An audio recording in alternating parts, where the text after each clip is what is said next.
జగన్మోహన్ రెడ్డికి ప్రాణహాని ఉంది, ఆయనకి భద్రత పెంచాలి. ఇది వైసీపీ నాయకులు చెప్తున్న మాట. మరి జగన్మోహన్ రెడ్డి గారికి ప్రాణహాని ఎవరి నుంచి ఉంది అంటే జగన్మోహన్ రెడ్డి సభలకి వచ్చే జనాల నుంచి ఉంది. ఇది వాళ్ళే చెప్పుకుంటున్నారు. జగన్మోహన్ రెడ్డి గారి సభలకి ఎవరు వచ్చేది? వైసీపీ కార్యకర్తలు, జగన్మోహన్ రెడ్డి గారి అభిమానులు. అంటే వైసీపీ కార్యకర్తల నుంచి, జగన్మోహన్ రెడ్డి గారి అభిమానుల నుంచి జగన్మోహన్ రెడ్డి గారికి ప్రాణహాని ఉందని వైసీపీ నాయకులు చెప్పకనే చెప్తున్నారు. సరే, జగన్మోహన్ రెడ్డి గారికి వాళ్ళ నుంచి నిజంగా ప్రాణహాని ఉందా లేదా పక్కన పెడితే ప్రజలకి మాత్రం ప్రాణహాని ఉంది. ఈ విషయం క్లియర్గా అర్థమవుతుంది. మొన్న దేవరపల్లి జగన్మోహన్ రెడ్డి గారి పర్యటనకు వచ్చినటువంటి వైసీపీ కార్యకర్తలు మందు తాగారో, గంజాయి మత్తులో ఉన్నారో, ఇంకే రకమైన నిశాలో ఉన్నారో తెలియదు, కానీ అనిల్ అనేటువంటి ఒక కార్యకర్త బైక్ నడుపుతూ మునేశ్వరరావు అనేటువంటి ఒక చిరు కూరగాయల వ్యాపారి, రోడ్డు మీద బండి పెట్టి కూరగాయలు అమ్ముకుంటున్న ఒక చిరు వ్యాపారిని గుద్దాడట.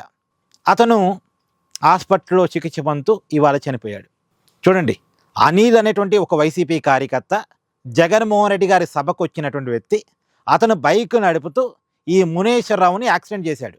ఈ మునేశ్వరరావు ట్రీట్మెంట్ పొందుతూ ఇవాళ చనిపోయాడు.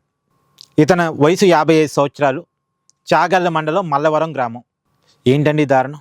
మరి 55 సంవత్సరాలు కదా, వయసు అంతా అయిపోయిందిలే, చూడాల్సినవన్నీ చూశాలే అని జగన్మోహన్ రెడ్డి గారు అంటే మనం ఏం చేయలేము. ఇక ఇతనికి ఆల్రెడీ 55 సంవత్సరాలు ఉన్నాయి కదా, 55 సంవత్సరాలు ఈ భూమి మీద బతికాడు కదా, చూడాల్సినవన్నీ చూశాలే అని జగన్మోహన్ రెడ్డి గారు యాక్సిడెంట్ని సమర్థించదలుచుకుంటే మనం చేయగలిగేది ఏం లేదు.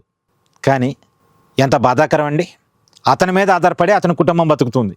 చిరు వ్యాపారం అంటే ఖచ్చితంగా చెప్పొచ్చు అది నిరుపేద కుటుంబం అనేది. అంటే ఒక నిరుపేద కుటుంబానికి వైసీపీ కార్యకర్తలు అన్యాయం చేశారు. అందుకని మనం పెద్దవాళ్ళు చెప్తూ ఉంటారు, ఎంకి పెళ్లి సుబ్బి చావుకు వచ్చినట్టుగా జగన్మోహన్ రెడ్డి గారి పర్యటనలు ప్రజల ప్రాణాల మీదకి వస్తున్నాయి. నిజానికి వైసీపీ కార్యకర్తల నుంచి జగన్కి ప్రాణహాని ఉందో లేదో తెలియదు, కానీ జగన్కి భద్రత పెంచాల్సిన అవసరం ఉందో లేదో తెలియదు, కానీ వైసీపీ కార్యకర్తల నుంచి, జగన్మోహన్ రెడ్డి గారి అభిమానుల నుంచి, జగన్మోహన్ రెడ్డి గారి నుంచి రాష్ట్ర ప్రజలకి మాత్రం భద్రత అవసరం అనే డిమాండ్లు ఇక్కడే వస్తున్నాయి. ఏమంటారు? కామెంట్ చేయండి.